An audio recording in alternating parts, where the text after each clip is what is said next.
What's up guys, welcome to 200 sub a week. This is a tutorial. It's going to be on how to motion track a cinematic with a character in it running and the camera track won't get messed up. So this text here is perfectly motion tracked and I'll show you right now.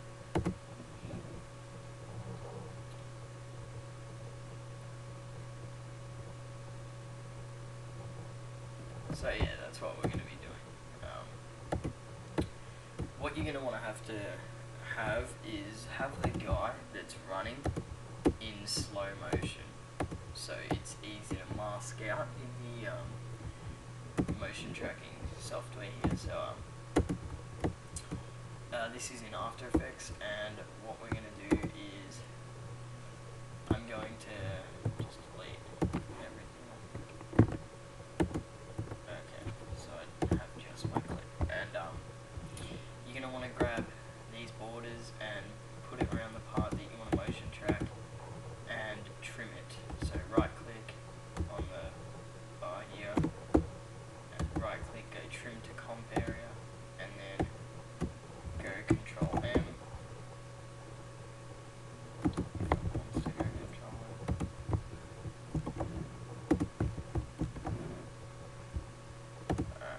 Doesn't. Okay, add current key. And we're going to go lossless, and we're going to change this to a JPEG sequence. Change it to JPEG, yeah, okay. And we're going to save it in a folder, and then we're going to render it. So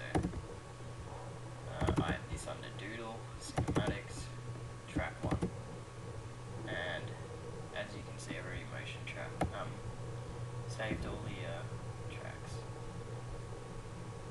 So yeah, okay, so I think I might have to,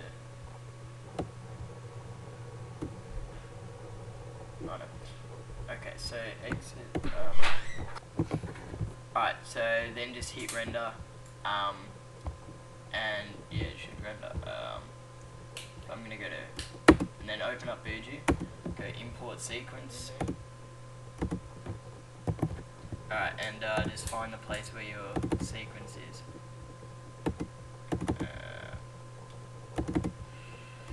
Doodle, Cinematics, Track 1.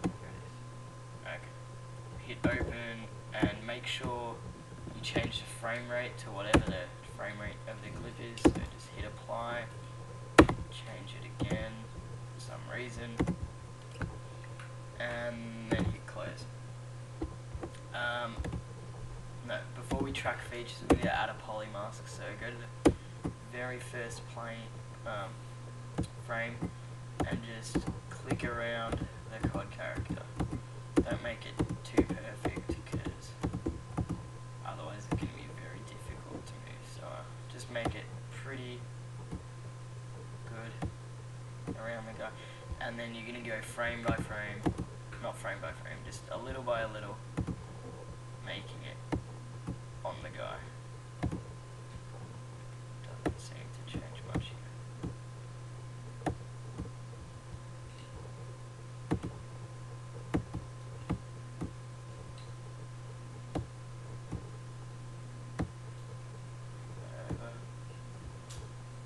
Move that out. Okay. So basically you just keep going through and messing with the mask.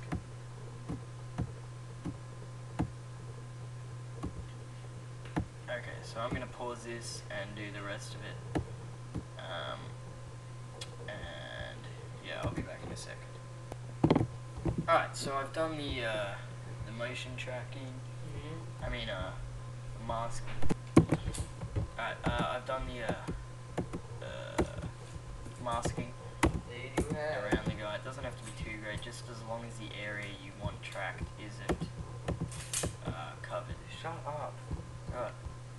Okay, so now we're just going to go track features and put it all the way up to high, up to the highest sensitivity. So just hit advanced and change it all the way. this is going to take ages, so I'm just going to pause it while it does this. Alright guys, so it's done tracking the features almost, and now we're going to go camera solve it. So camera solving will basically create the points used to export the track into After Effects or Cinema 4D. So we're going to click on camera solve, optimize camera smart path smoothness, or you can not. I'm going to choose not to because we want as many points as we can have. So I'm going to pause this while it does this also, because both of them take quite a while, so I'll be back when it's done.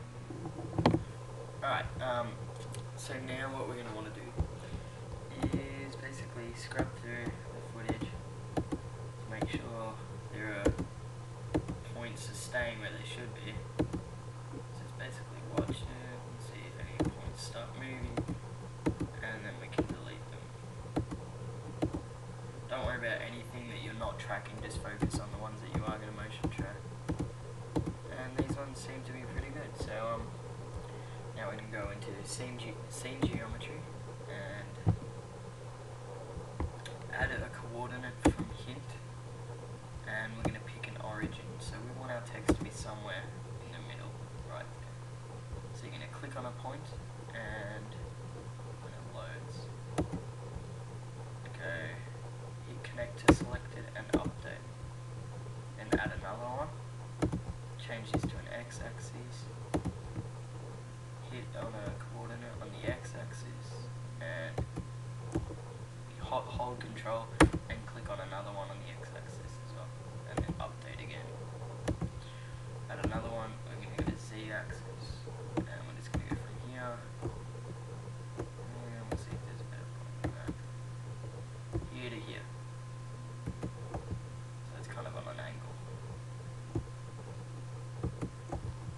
Then connect, update, hit it a couple times just to make sure, and hit close.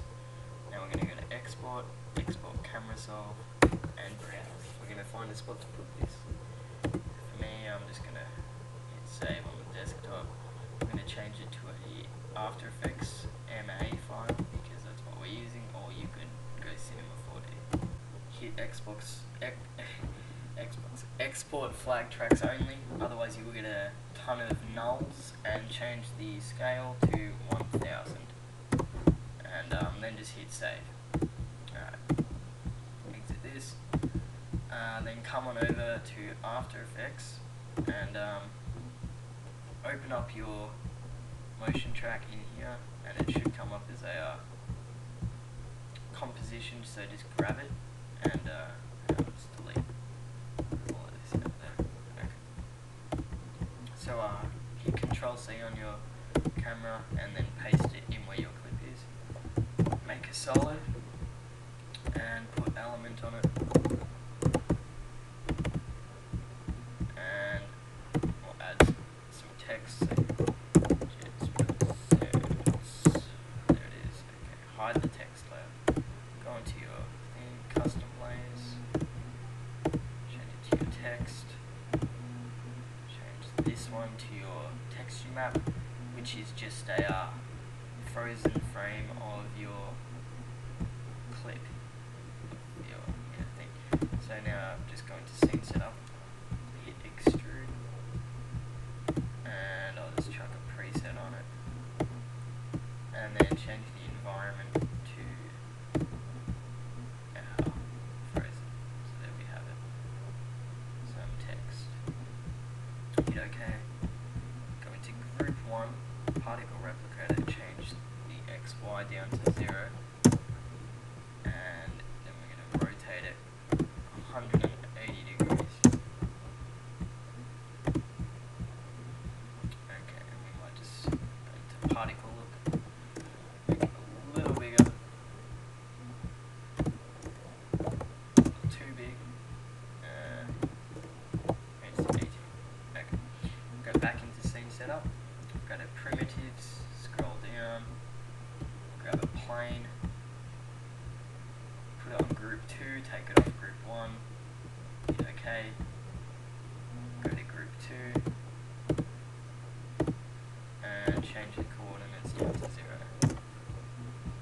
And then put this underneath the text. Just drag it down till it's under. Go to particle look, bump it up to around 1000. It won't lag your computer that much. It might a little if you have a really bad amount of RAM, but I'm only on a laptop. That's how I do all my edits, on a laptop, and it sucks. But we're just going to click on the material, click matte shadow, that makes it invisible, and bump up the AO amount. That's the ambient occlusion, that will create the shadow. So it's gone, scroll all the way down, render settings, ambient occlusion, and enable. And it's got a nice shadow. You can mess around with the settings, maybe, but I kind of like it how it's like that. And that's our motion track cinematic. So I hope you enjoyed this tutorial. Stay tuned this week for some more stuff coming up.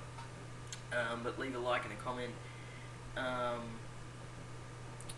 Also leave a comment on some other tutorials you would like to see, because I'm kind of running out of ideas and I don't really want to do the same stuff as everyone else. Like, motion track tutorials are heard of, but I haven't seen one like this before, and someone, one of my mates asked me to do one. So yeah, if you have any more tutorial ideas, message me, and I'll see you later. Cheers.